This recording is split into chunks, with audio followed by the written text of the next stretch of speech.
on March 14, 1853.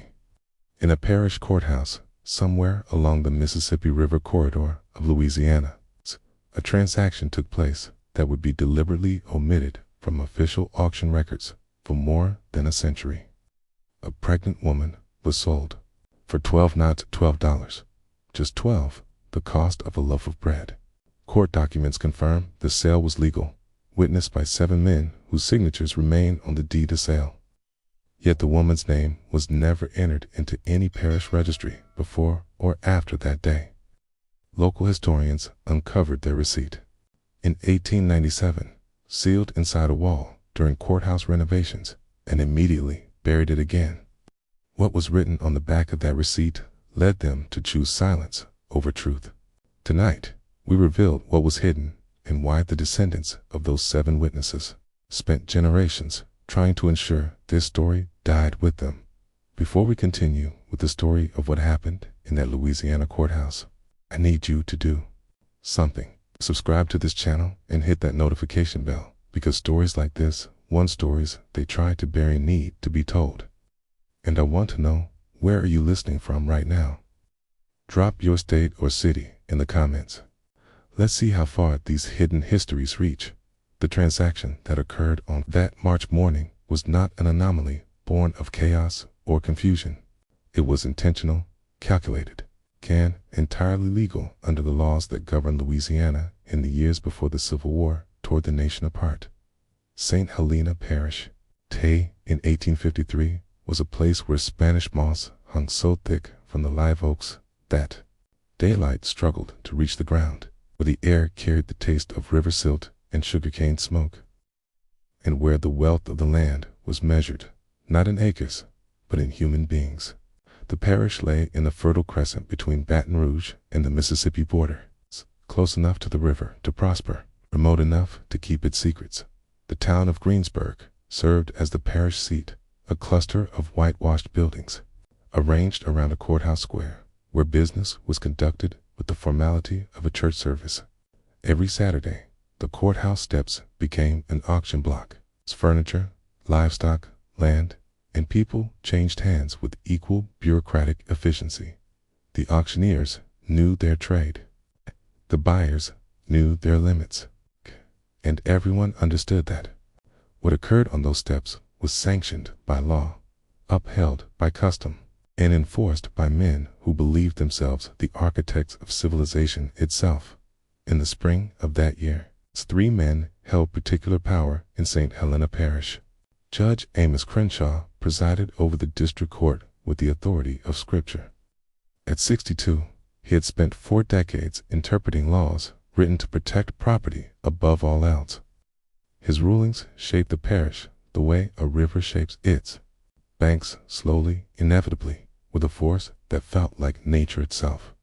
Beneath him in influence, but equal in ambition, was Duncan Fairholme, a plantation owner whose family had controlled more than 4,000 acres of prime cotton land since Louisiana became a state.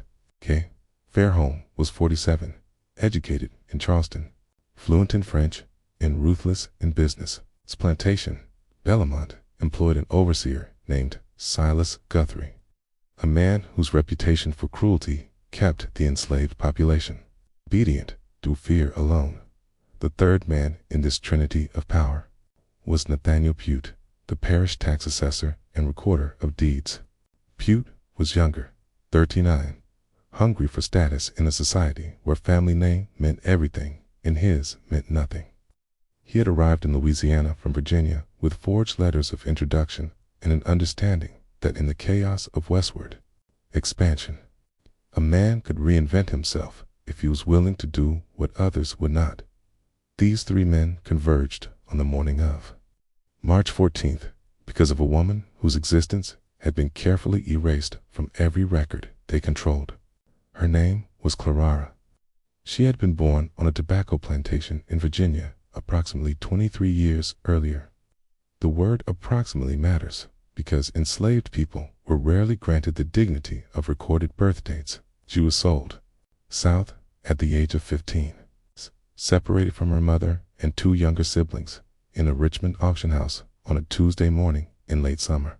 The man who purchased her was Edmund Fairholme, Duncan's father, who died of cholera in 1849, leaving his entire estate, including 47 human beings, to his son.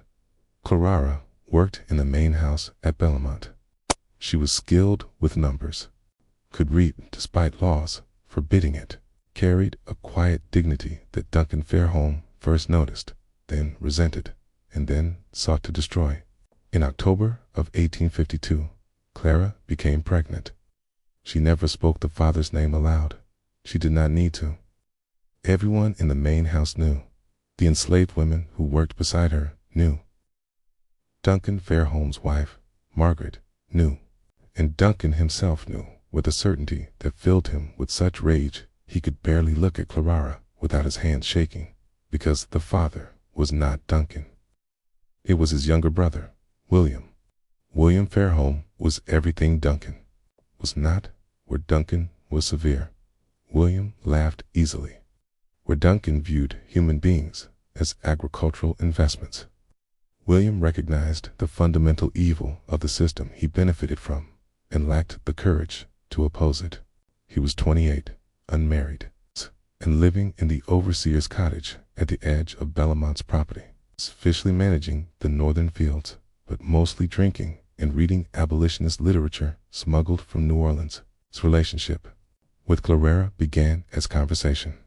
She brought meals to the cottage twice a day. He asked her questions about her life before Belmont.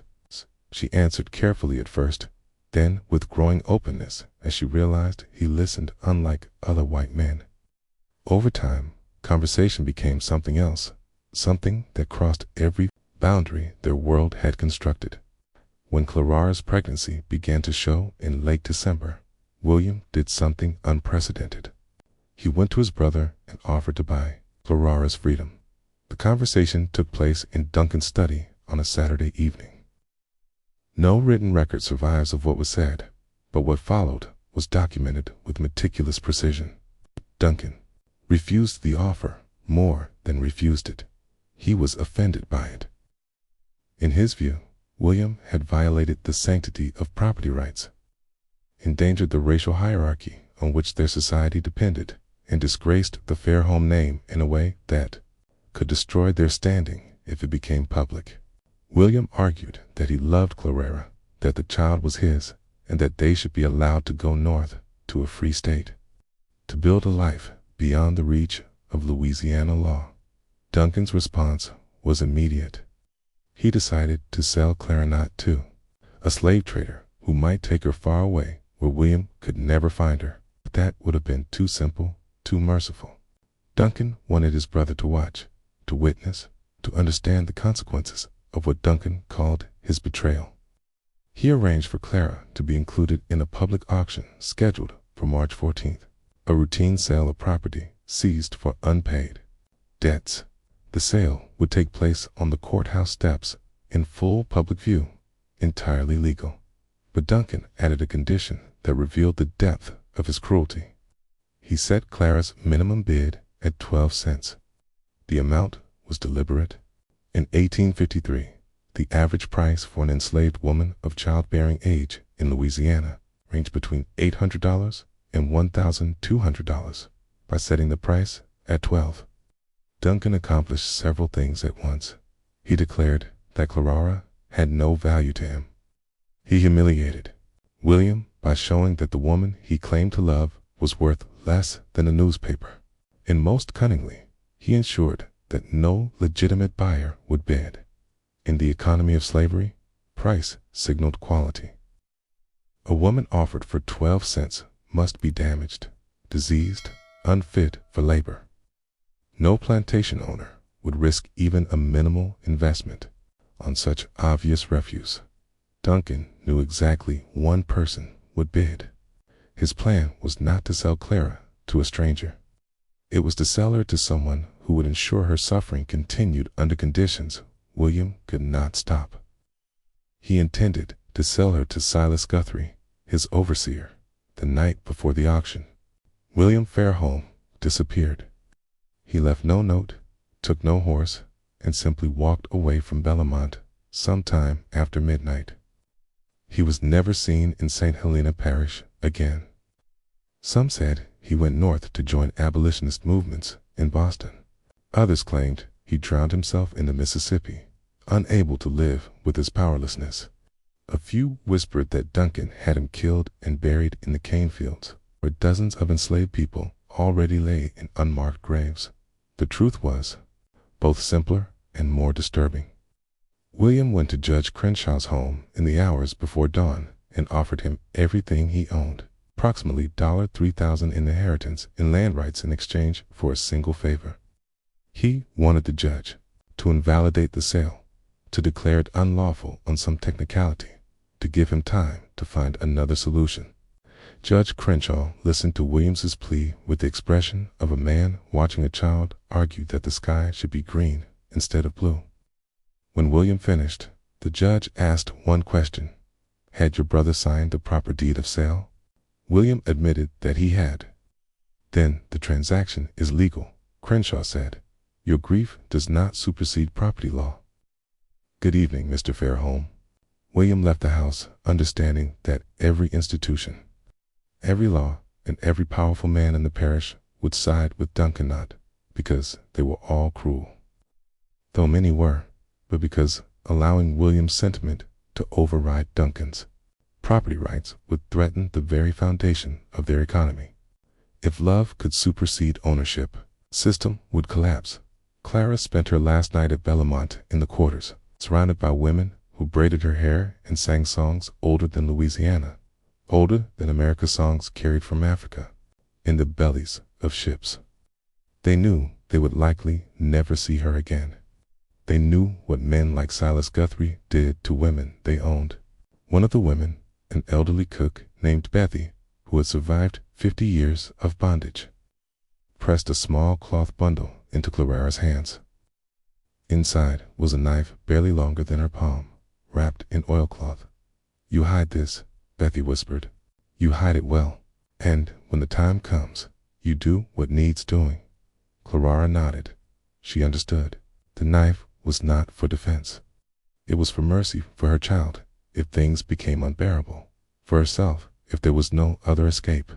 She sewed it into the hem of her dress that night, her fingers steady despite the fear that tasted like copper in her mouth.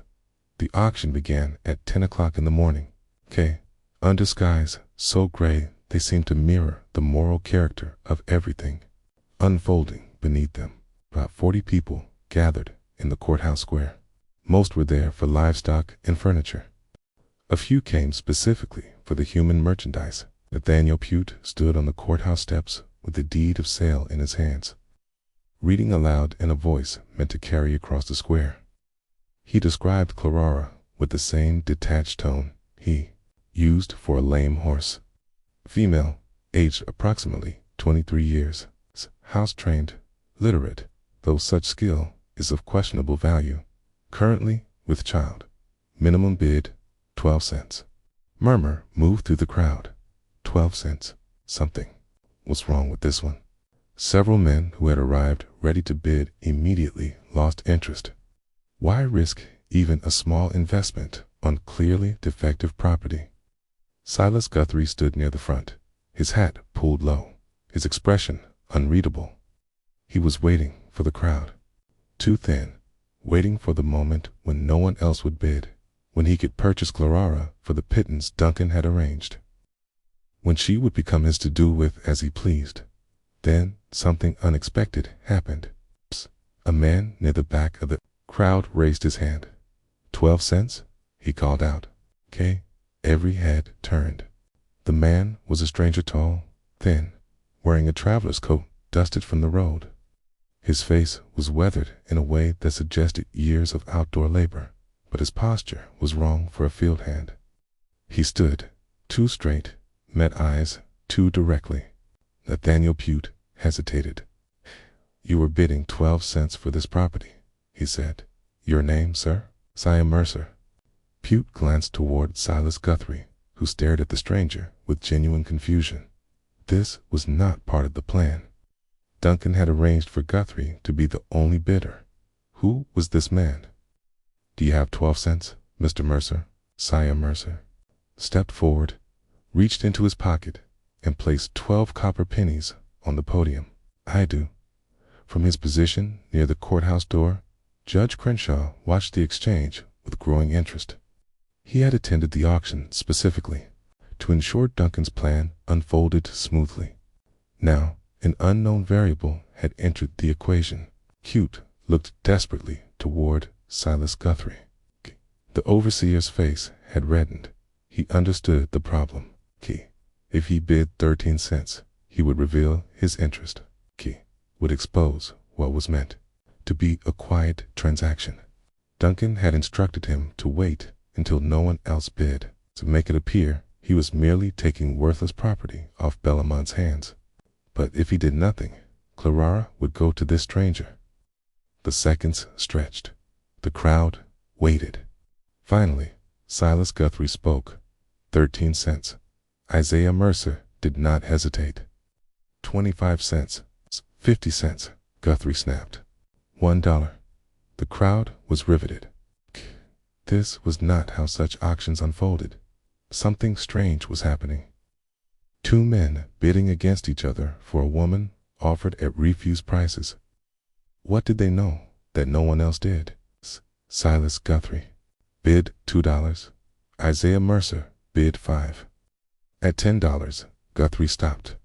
Not because he lacked the money, but because Duncan had given explicit instructions. Do not overpay, do not draw attention. The entire point was to acquire Clara quietly, to make the sale seem insignificant.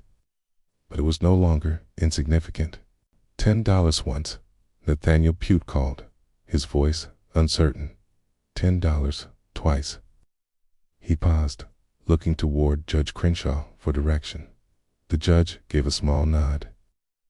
Sold to Mr. Isaiah Mercer for $10. Clara, who had stood to the side of the courthouse steps throughout the bidding, her hands bound in front of her, her pregnancy visible beneath her thin dress, looked at the man who had just purchased her. Isaiah Mercer met her gaze. His expression did not change, but she saw something in his eyes that caught her breath. Recognition. The deed of sale was signed within minutes. Isaiah Mercer counted out $10 in coins and placed them carefully on Pute's desk. Judge Crenshaw witnessed the transaction with his signature. By law, Clara was now the property of a man she had never seen before that morning. But the irregular sale had drawn attention. As Mercer led Clara away from the courthouse, moving quickly toward a wagon waiting at the edge of the square, Duncan Fairholme emerged from inside, where he had been watching through a window. "Mr. Mercer," Duncan called out, his voice sharp, accustomed to obedience. "A moment of your time." Isaiah Mercer stopped. He did not release Clara's arm, and when he turned, his face was carefully neutral. "Mr. Fairholme, you are not from this parish. I am not. What brings you to St. Helena?" "Business." Duncan stepped closer, trying to place him, trying to understand what had just happened. The auction had been meant to be controlled, predictable. This outcome was neither. "What sort of business?" "My own," Mercer replied, his voice quiet but firm. "The transaction was legal. The judge witnessed it, unless you have some objection to the sale." It was a challenge framed as a question. Duncan recognized it at once. Any objection would require justification. And what justification could he offer? That he had deliberately undervalued Clara to humiliate his brother. That he had arranged for his overseer to buy her for reasons he would not dare state aloud. "No objection," Duncan said slowly, "though I am curious. What do you intend to do with property purchased for such a price?" "That is my business, Mr. Fairholme." "Good day." Isaiah Mercer turned and continued toward the wagon. Clara walked beside him, her thoughts racing. None of this made sense. This man had bid against Silas Guthrie. He had paid $10 for a woman sold as refuse. And when she had looked into his eyes, she had seen something that frightened her more than anything that had happened in the past 4 months. He knew who she was, not just her name, not just her condition. He knew her. They reached the wagon. a simple farm cart covered with canvas. Mercer helped her climb into the back, his touch impersonal but not rough. Then he climbed onto the driver's bench, gathered the reins, and urged the horse forward. They rode in silence through Greensburg, past storefronts and houses, past the church with its white steeple, past the point where cultivated land gave way to pine forest. Only when the town was well behind them did Isaiah Mercer speak. "You do not remember me." Clarara's voice was guarded. "Should I?" "Richmond, August 1845. You were 15. I was there the day you were sold." Clarara's blood turned cold. "You were at the auction." "I was." Mercer kept his eyes on the road. "I worked for a man named Ephraim Dalton, a slave trader. I drove his wagons, managed his property. I watched you and your family stand on that block. I watched your mother scream when they pulled you apart. I watched Edmund Fairholme pay $700 and take you away." "Then you are no different from the rest of them," Clarara said, her voice hard. "I was no different," Mercer replied. "Okay? I'm no longer that man." He reached into his coat and withdrew a folded paper. Without looking back, he handed it to her. "Read it." Clara unfolded it with trembling hands. It was a deed of manumission, a document that, when properly signed and filed, granted freedom to an enslaved person. The name on it was hers, Clarara. No last name, because none had ever been given. Her age was listed. The scar on her left forearm from a childhood burn was noted. At the bottom was a blank space for the owner's signature, Isaiah Mercer. "I do not understand," Clarara whispered. 8 years ago," Mercer said, his voice steady, though something heavy lay beneath it. "I watched your family destroyed on an auction block. I told myself I was only doing a job, that I was not responsible, that I was just one small piece of a large machine. Then one night in New Orleans, I watched Ephraim Dalton beat a man to death over $5. Slowly, and I understood that everyone who participates, no matter how small their role, keeps the machine running. So I left. I went north. I worked with people trying to dismantle what I had helped build." He guided the wagon around a fallen branch and continued. 3 months ago, a man came to a meeting in Cincinnati. His name was William Fairholme.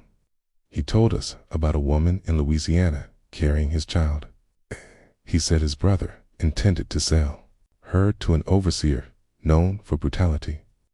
He gave us the date and the place of the auction. He asked if anyone could help. Clara's hand moved instinctively to her stomach. "Qua, William sent you." "He paid me," Mercer said. "Not to buy you. He paid me to take you north to a safe house in Illinois, to a place where you and your child could be free." Clarara stared at the paper in her hands. Freedom. The word felt alien. Casa blanc, promise, used so often as a weapon that she no longer trusted it. "Where is William?" she asked. Mercer's silence answered before his words. "He died 2 weeks ago. Fever, they said. Was in Kentucky, trying to arrange passage for others. The people I work with believe it was not fever. They believe someone from Louisiana found him." Clarara closed her eyes. William reckless, idealistic, the man who read her poetry and promised things that could never exist. William, who had at least tried. "Duncan had him killed," she said. "It was not a question." "We cannot prove it," Mercer said. "But yes, I believe that." Just when it seemed the worst of this story had passed, when it appeared Clarara might finally reach freedom, the true horror of what unfolded in St. Helena Parish was still waiting. If this story chills you, share it with someone who loves dark mysteries. Hit the like button to support the channel and subscribe so you never miss stories like this. Let us discover together what comes next. The wagon continued north through the afternoon, along roads that grew rougher and more isolated. Mercer explained their route. They would avoid main roads, travel mostly at night, and depend on a network of safe houses run by free black families and sympathetic whites. It would take weeks to reach Illinois, months before Clara could truly be safe. But something was wrong. Clara could not name it precisely, but years of survival had taught her to trust instinct. And her instinct told her Isaiah Mercer was lying not about everything. His story of Richmond could be true. His shame might be real. But something about this rescue felt staged, performed, as though he were following instructions written by someone else. She thought of the auction, of how perfectly timed Mercer's arrival had been, of how he had known exactly when and where to bid, of how easily he had outmaneuvered Silas Guthrie. It had been too easy. Duncan Fairholme did not make mistakes. He planned with the precision of a general deploying troops. If he had wanted Clara sold to Guthrie, she would have gone to Guthrie. Unless Duncan had wanted something else entirely. The realization washed over her like ice water. This was not a rescue. It was a hunt. The wagon pressed north through the afternoon, following roads that grew steadily more remote. Mercer again explained the path ahead, avoiding main roads, moving by night, relying on safe houses run by free black families and sympathetic whites. Weeks to Illinois. Months to safety. But something was wrong. Clara could not explain it, only feel it. Canned. That feeling told her Isaiah Mercer was lying. Not about everything.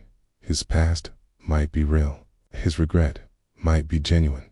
But this rescue felt rehearsed, too precise, as though every step had been anticipated. She returned to the auction in her mind, to Mercer's perfect timing, to his certainty, to the ease with which he had defeated Silas Guthrie. Too easy. Duncan Fairholme did not make mistakes.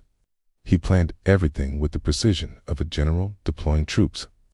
If he had wanted Clara delivered to Guthrie, she would have gone to Guthrie, lest Duncan had intended something else entirely. The realization settled over Clara like ice water. This was not a rescue. This was a hunt. They made camp that night in a clearing several miles from the nearest settlement, far enough into the forest that the firelight could not be seen from the road. Mercer built a small fire and offered Clara dried meat and cornbread. She ate without thinking, her mind turning over possibilities. If Duncan had wanted her dead, he could have had her killed at Bellamont quietly, easily. Slave women disappeared all the time. No one questioned it. But Duncan did not want her dead. He wanted William destroyed beyond recovery. And William was already gone, already beyond Duncan's reach. So Duncan needed something else. He needed proof that William's betrayal carried consequences. He needed the child Clara carried to suffer. More than that, he needed it to be William's fault. The escape had been designed to fail. Mercer was not rescuing her. He was delivering her to something worse than Silas Guthrie. Somewhere along the route, they would be intercepted. Slave catchers, likely men who would claim Clara was a runaway. The deed of sale would be declared fraudulent. She would be returned to Duncan under circumstances that made her fate appear like justice rather than cruelty. And because William had arranged the escape, paid for it, and involved abolitionists in what could be framed as theft of property, Duncan would be able to say that William's sentiment had made everything worse. That love, not cruelty, was the cause of Clara's suffering. It was perfect revenge. The only question was when the trap would spring. Clara waited until Mercer had settled on the far side of the fire, his back against a tree, his hat pulled low. She waited until his breathing deepened. Then she reached into the hem of her dress and drew out the knife Bethy had given her. The blade was small but sharp. She tested it against her thumb and felt it bite. She could kill him while he slept. It would be easy. But then what? She was pregnant, alone in a Louisiana forest, with no money, no map, no allies. Even if she reached a road, she would be stopped within days. A pregnant black woman traveling alone would be questioned, detained, returned to whoever claimed ownership. The knife was not the answer. Maybe honesty was.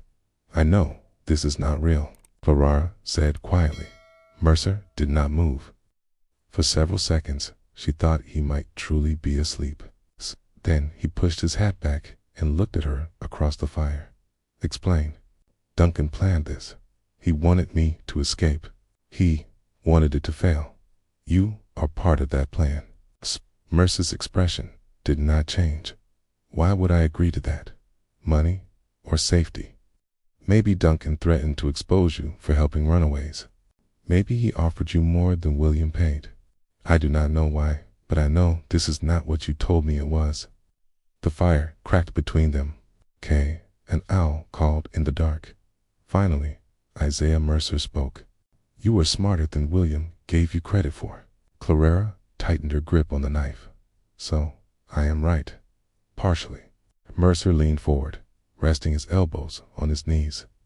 Yes, Duncan knows about the escape. Yes, he planned for it to fail. But you are wrong about why I am helping. Then why? Because if I did not, someone else would. And that someone else would deliver you directly to slave catchers who would hurt you in ways I will not describe.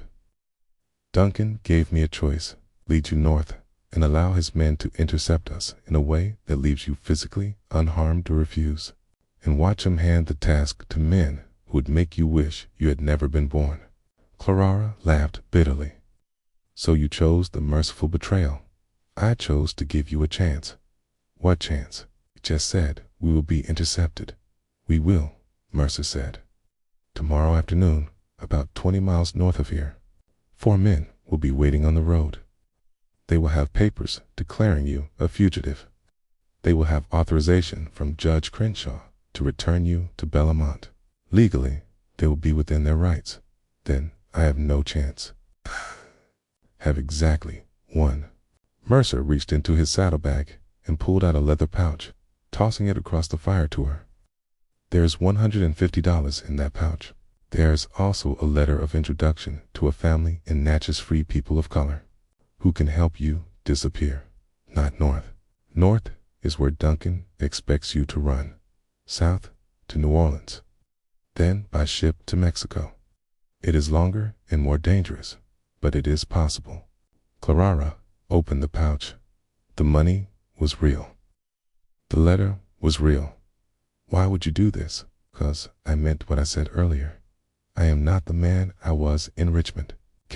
Because William Fairholme, for all his faults, tried to do something decent. I will not let Duncan Fairholme turn that decency into a weapon.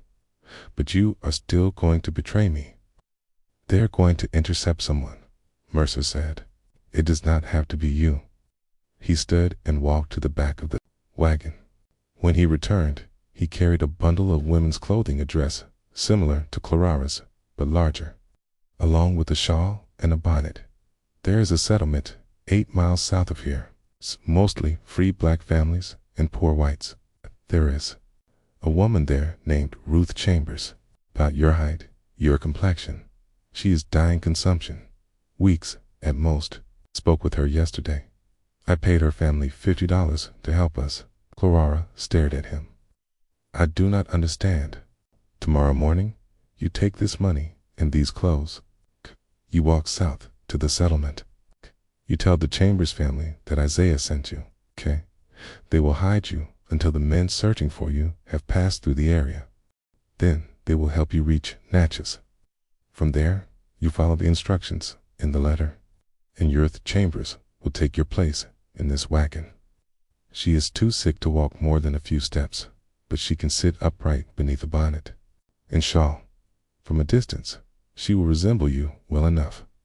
When Duncan's men stop us tomorrow, they will take her. By the time they discover their mistake, you will be gone.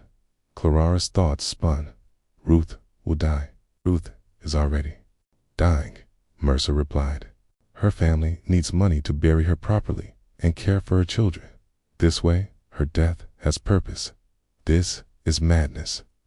This is your only chance, Mercer said flatly. Duncan has men watching every northern route. He has money, power, and the law behind him. You cannot fight him openly. can only vanish so completely that he cannot follow.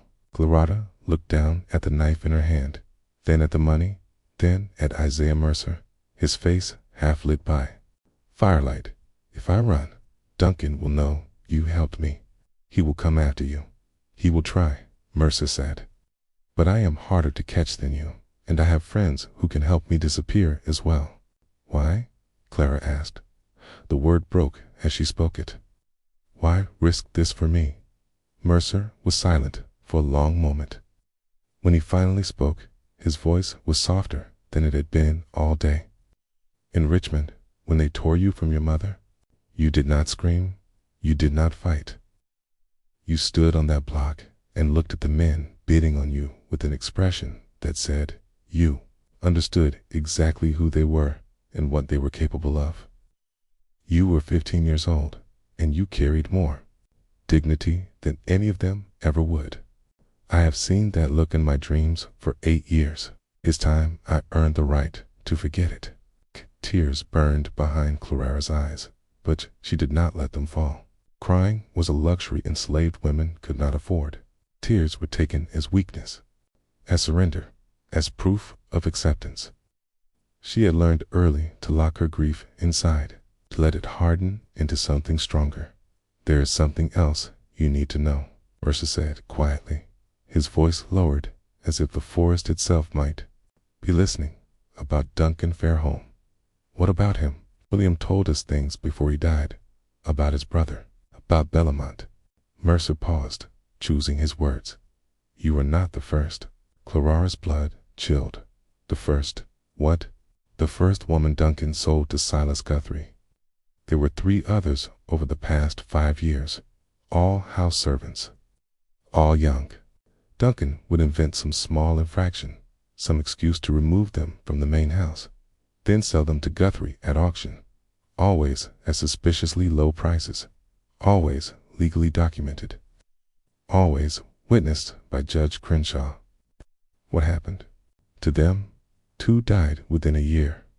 1 from injuries Guthrie claimed were accidental, another from what was called fever, though the enslaved people at Bellamont said she was beaten so badly she never recovered. The third, her name was Sirtis, appeared entirely. Guthrie claimed she ran away. No one ever saw her again. Clara thought of Bethy, the elderly cook who had pressed the knife into her hands. Bethy would have known those women, would have watched them vanish one by one, would have understood exactly what awaited Clara if she ended up in Guthrie's possession. Why would Duncan do this? Clara asked, though she already suspected the answer. Because he could, Mercer said. Because the law gave him absolute power over the people he owned. And absolute power reveals who men truly are. Duncan Fairholme is a man who enjoys suffering, especially the suffering of women, especially women who show intelligence or dignity or anything that threatens his sense of superiority. And Judge Crenshaw allowed it. He facilitated it, Mercer said. Every sale legal, every transfer properly recorded. He never asked why these women were sold so cheaply, never questioned the pattern. He signed the papers and collected his fees. Clara looked again at the knife. 3 women before her, all destroyed by the same machinery, all erased as though they had never existed. William knew, Mercer continued. He discovered it about a year ago, found records in Duncan's study. That was when he began reading abolitionist writings, when he started believing the system itself was the problem, not just the cruelty within it. He tried to convince Duncan to free the enslaved people at Bellamont, offered to give up his inheritance if Duncan would release them. Duncan laughed. Mercer added another branch to the fire. When you became pregnant, William saw a chance to do one thing right, to save at least one person from the machine. He contacted abolitionists in Cincinnati, gave them everything he had, and arranged your escape. But Duncan found out. We believe someone in Cincinnati betrayed us, sold information to slave catchers, who sold it to Duncan. By the time William realized the plan was compromised, it was too late. Duncan had already redesigned the auction to ensure you ended up exactly where he wanted. Then why did William go to Kentucky? Clara asked. If he knew the plan had failed. Mercer's jaw tightened. He was trying to find another way. He believed if he could reach Underground Railroad conductors operating in Louisiana, he could organize a second rescue, something Duncan would not anticipate. But Duncan found him first. Yes, Duncan's reach is longer than we understood. He has connections to slave catchers across 5 statesmen who make their living hunting people. When William began asking questions in Kentucky, someone reported it. 3 days later, William was dead. Clara absorbed this slowly. William naive, idealistic, but persistent. He had kept trying, even after failure. That had to matter, even if it changed nothing. They said fever killed him, Clara said. What really happened? We cannot know for certain. His body was found in a boarding house in Louisville. The owner said he'd been sick to die, stomach pain, vomiting, then died in his sleep. But an abolitionist who saw the body afterward said his fingernails were blue, his lips discolored. Signs of poison, not fever. Duncan poisoned his own brother, or paid someone to do it, Mercer said. Either way, William became a problem Duncan needed removed. And Duncan is very skilled at removing problems while keeping his hands clean. Clara considered this a man so obsessed with control. He would kill his own blood, a system that empowered such men and called it order. If Duncan could kill William and make it look natural, she said slowly, then he could kill you too. I know. This plan's sending me south while Ruth takes my place said, only works if Duncan believes you truly tried to help me. If he suspects you betrayed him, you are dead. I know. Then why risk it? Mercer met her gaze. 'Cause I am tired of being the man who looks away.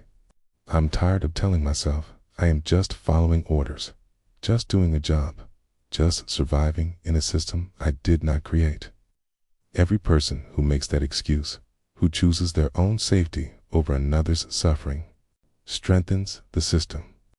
I cannot dismantle slavery on my own, Mercer said. Okay, but I can save one person. I can do one thing that matters. Clara recognized the logic immediately. It was the same logic that had driven William. Same, fragile, dangerous logic that got idealist killed. Okay, and yet it was the only logic that had ever changed anything. She made her decision. I will go south, she said, but I need to know something first. The Chambers family, how did you find them? Tage, how did you arrange this? I have been traveling through Louisiana for 3 months preparing for your escape, Mercer replied. I made contacts in several communities. I offered money to families willing to help. The Chambers family was one of 3 who agreed. 3 families? Clara asked. You planned multiple routes? Planned for contingencies. Duncan is not the only one who thinks several moves ahead. Something shifted inside Clara. This man, this stranger who had once stood silent as her family was destroyed, had spent 3 months preparing to save her. He had risked his life to create options, had built contingencies with the same careful precision Duncan used for cruelty. Perhaps redemption was not a single dramatic act. Perhaps it was the slow, deliberate work of becoming someone else. What about Ruth? Clara asked. When Duncan's men realize they have the wrong woman, what will they do to her? Nothing, Mercer said. She will already be dying. By the time they understand the switch, she will likely be unconscious or delirious. They cannot torture someone that far gone, and they cannot prove she knowingly participated. As far as anyone can show, I made an honest mistake. Duncan will not accept that. He does not have to. He only has to admit he cannot prove. Otherwise, without proof, even Duncan Fairholme has limits to what he can do publicly. Clara was not entirely convinced, but she had no better alternative. She thought of Ruth Chambers, a woman she had never met, giving up her final days, so Clara might live. It was a debt that could never be repaid. I want to meet her, Clara said, Before I leave, I want to thank her. That is not wise, Mercer said. The less you know about each other, the safer you both are. I do not care about safe, Clara replied, her voice harder than she intended. A woman is dying for me. The least I can do is look her in the eye and tell her I will not waste what she is giving me. Mercer studied her for a long moment. Then he nodded. We will stop at the settlement in the morning. You will have 15 minutes. No more. They reached the Chambers settlement just after dawn.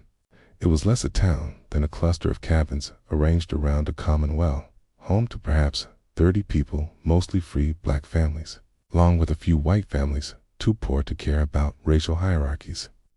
It was the kind of place that appeared on no official maps, existing in the gaps between parishes, surviving by remaining invisible.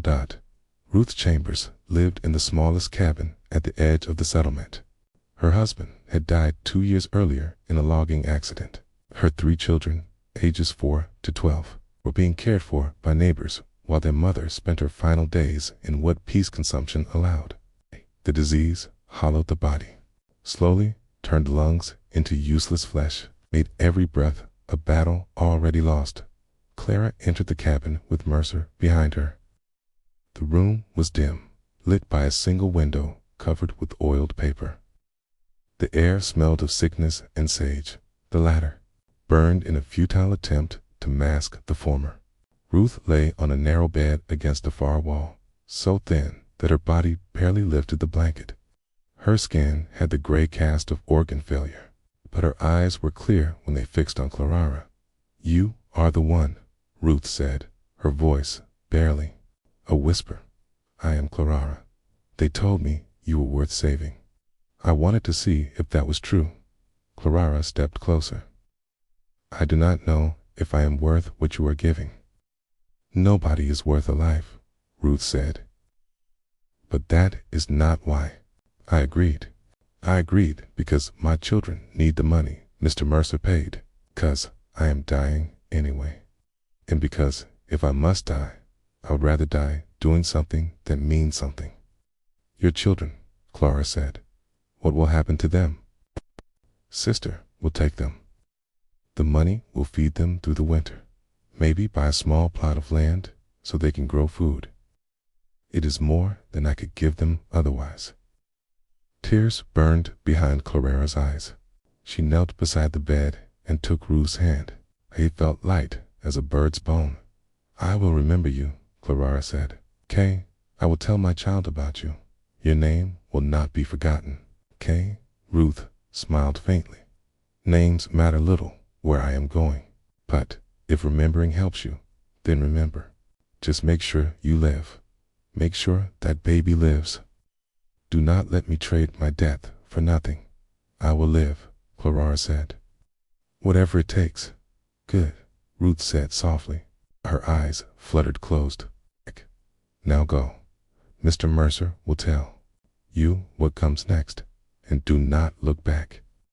Looking back only makes leaving harder. Clara squeezed her hand once more and stood. As she turned toward the door, Ruth spoke again. One more thing. When they take me tomorrow, when Duncan Fairholme's men realize I am not you, they will be angry. They may threaten me, but they will not hurt me. Clara asked. Ruth opened her eyes. There was something fierce in them, despite her failing body. Because I will already be dead. Clara froze. What do you mean? Mercer stepped forward. Ruth and I discussed this. The timing must be exact. She dies during the interception. Before they can question her, they lose all leverage. They cannot prove deception. They cannot punish anyone. You are planning to die at exactly the right moment. Clara asked. I am planning to die on my own terms, Ruth said. Consumption will kill me soon anyway. This way, my death serves a purpose. Clara understood.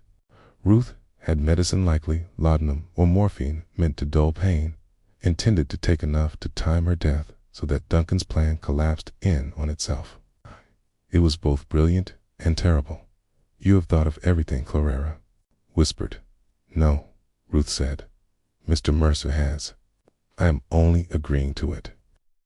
Now go, before I start coughing and ruin this dramatic moment. Clara wanted to say more, to explain that she understood the weight of what Ruth was doing, that she would carry this debt forever, that Ruth's children would know their mother died a hero. But Ruth's eyes had already closed again, her breathing shallow and strained, and Mercer was already at the door, motioning for Clara to follow. So she left. She walked out of the dim cabin, knowing she would never see Ruth Chambers again, knowing that within 2 days Ruth would be dead by design, so Clara could live. Outside, the morning sun was already warming the air. Mercer handed her the leather pouch and the letter of introduction. Key.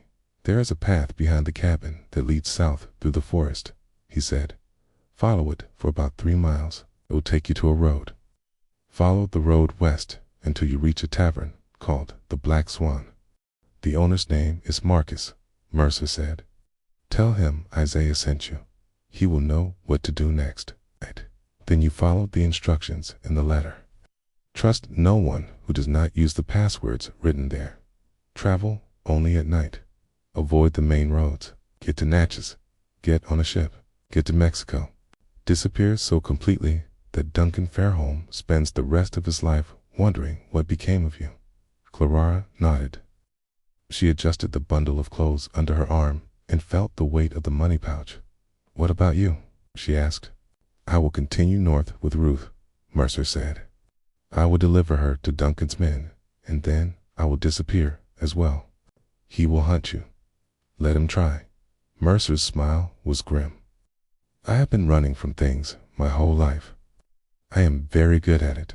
Clara wanted to thank him, to say something worthy about redemption and second chances and the possibility of change. But words felt too small. Instead, she stepped forward and embraced him. Mercer stiffened, clearly unprepared for the contact. Then, slowly and carefully, he returned the embrace. Thank you, Clara whispered. Survive, Mercer replied. That is all the thanks I need. They separated. Clara turned toward the path Ruth had indicated. She did not look back. Looking back only made leaving harder. Behind her, Isaiah Mercer watched until she vanished into the trees. Then he returned to the cabin where Ruth Chambers lay dying, for a plan had been set in motion that would either save Clara's life or destroy everyone involved. The next 24 hours would decide which. Clara left before dawn, the leather pouch in her possession and the bundle of clothing over her arm. Mercer watched her go, a silhouette against the gray light, then turned to hitch the wagon. By sunrise, Ruth Chambers sat in the back of the cart, wrapped in Clara's shawl, her face hidden beneath the bonnet. She was so thin that the pregnancy pillow Mercer had made from rags and strapped around her waist looked almost convincing. They traveled north through the morning. Ruth did not speak. Consumption had taken most of her voice weeks earlier. She only swayed with the motion of the wagon, her breathing strained. At about 2 in the afternoon, 4 men on horseback appeared ahead on the road. They matched Mercer's description, exactly hard men with rifles and the confidence of those who knew the law would never question them. Their leader, a man named Porter, rode up with papers in his hand. Isaiah Mercer. Yes, we have a warrant for the return of fugitive property. Negro woman named Clara absconded from Bellamont Plantation. We have reason to believe she is in your possession. I purchased that woman legally, Mercer said. I have the deed of sale. The deed was obtained under false pretenses. Judge Crenshaw has voided the transaction. The woman is to be returned to her rightful owner. Porter moved to the back of the wagon and pulled aside the canvas. Ruth Chambers looked up at him, her eyes fever bright, already half in another world. This her? Porter asked. One of the others rolled closer, studying her face. Hard to tell, with the bonnet. Make her stand. She is ill, Mercer said. I did not ask. Make her stand. Mercer climbed into the back of the wagon. and helped Ruth to her feet. She swayed, nearly fell. The pillow shifted beneath the shawl. Porter's eyes narrowed. "She looks wrong." "Consumption?" Mercer said. She caught it on the journey. High was bringing her back south because she is too sick to travel north. Convenient. Porter grabbed Ruth's arm and yanked her forward. The bonnet slipped back. Ruth's face was gaunt, her skin gray. From a distance, she might pass, but up close, the differences were clear. "Kay, this is not her," Porter said. Slowly, "I assure you, this is the woman I purchased at the auction in Greensburg," Mercer replied. "You are lying." Porter released Ruth so roughly she collapsed back onto the wagon bed. He turned to his men. "Search everything. She is here somewhere." They tore through the wagon, ripped apart supplies, checked under the bench, examined the canvas inch by inch. They found nothing because there was nothing to find. Porter stood in the road, the papers in his hand, suddenly useless. He had been paid to intercept a specific woman. He had been promised it would be simple. Now he would return to Duncan Fairholme with nothing. "Where is she?" he demanded. "I do not know what you are talking about," Mercer said evenly. "This is the woman I purchased. If she is not the one you want, that is not my concern." Porter stepped closer. "Duncan Fairholme will hear about this." "I hope he does," Mercer said. "Perhaps he will explain why he is harassing law-abiding citizens over property disputes." It was a stalemate. Porter knew he had been outmaneuvered, but could not prove it. If he killed Mercer, he would have to explain to Judge Crenshaw why. He had murdered a man who appeared innocent. If he seized Ruth, he would have to justify taking a dying woman who was clearly not the fugitive. One of Porter's men, a former slave catcher named James Ridley, had been studying Ruth closely. He had spent 15 years capturing people.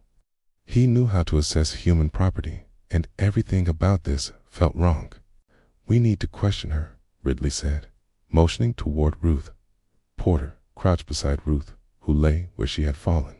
Her eyes were open, but unfocused. Her breathing had grown shallow and irregular. "Where is Clara?" Porter demanded. "What did you do with her?" Ruth forced her eyes onto his with visible effort.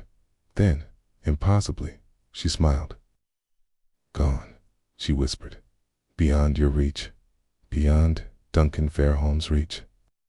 She is free. Where? I will never tell you." Her smile widened. Blood was visible on her teeth. "You can beat me. You can torture me. I will be dead long before you get answers." I made sure of that. Porter understood. She had poisoned herself. She had taken something meant to kill her during this confrontation. She had turned her death into a weapon against Duncan's plan. "You stupid woman," Porter said, the certainty drained from his voice. "Do you think this helps anyone? Duncan will find her. He always does." "Maybe," Ruth whispered. Blood flowed more freely now, mixing with foam at the corners of her mouth. "Or maybe she will vanish into a world where men like you and Duncan have no power. Maybe she will live to be old. Maybe her child will grow up free. Maybe your system will collapse and be remembered only as a nightmare our descendants struggled to believe was real." Her breathing stuttered, stopped, started again with a wet, rattling sound. "I die knowing I helped break something Duncan spent months building," she said. "What will you die knowing, Mr. Porter? That you hunted human beings for money. That you served a system built to crush souls. That you chose cruelty when you could have chosen mercy." Ruth Chambers took one more breath. Then she died there in the road, 4 slave catchers standing over her, Isaiah Mercer beside the torn wagon. The Louisiana sun beating down on a scene that would haunt James Ridley for the rest of his life. Porter stood over Ruth's body for a full minute without speaking. Then he turned to his men. "We bury her here. We tell Duncan we intercepted the wagon, but the woman died before we could question her. We tell him Mercer claims it was the woman from the auction, but we could not verify before she died. We tell him the trail is cold. Duncan will know we failed, one of the men muttered. Duncan will know exactly what happened, Porter said. He will know he was outmaneuvered, but he will not be able to prove it, and without proof, there is nothing he can do. They buried Ruth Chambers in a shallow grave beside the road. No marker, no ceremony, just another black body returning to Louisiana soil, one of thousands who would never be mourned publicly or recorded officially. Isaiah Mercer watched without expression. When it was finished, when the men mounted and rode away, he stood alone, beside the disturbed earth. He did not pray. He was not a religious man, but he spoke Ruth's name aloud 3 times, as if repetition could honor what she had done. Then he continued north. As planned, he maintained the fiction that he had been attempting to deliver Clara toward free territory.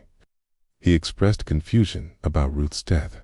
He filed a report with Judge Crenshaw claiming the property had been damaged in transit and requesting compensation for its loss. The request was denied.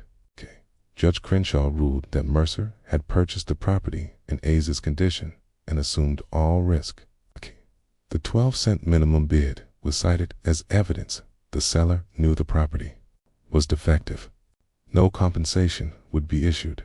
In its own perverse way, it was the perfect legal ending. Everyone had followed proper procedure. Every document had been filed.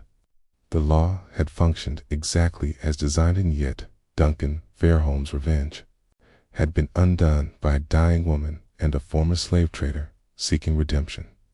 Years later, in 1868, James Ridley underwent a religious conversion and confessed his past sins to a Methodist minister named Reverend Thomas Hargrove. Among those confessions was a detailed account of what occurred during the interception on that March afternoon in 1853. Ridley described Ruth's final words. He described the blood on her lips and the fierce intelligence in her dying eyes. He described how she smiled as life left her body, certain that she had shattered Duncan Fairholme's carefully constructed machinery of cruelty. I have captured more than 200 fugitives in my life, Ridley told the minister. Have seen men and women beg for mercy. I've seen them fight and scream and pray, but I have never seen anyone choose death as deliberately as Ruth Chambers did. She turned her last breath into an act of defiance. She died free, even though the law said she was not. And that haunts me more than all the others combined. Reverend Hargrove wrote down Ridley's confession, recognizing its historical significance, but he never published it during his lifetime. The document remained in his private papers until his death in 1920. When his daughter, Sarah, found it while sorting through his effects, she was horrified not only by the content, though that was disturbing enough, but by what it implied.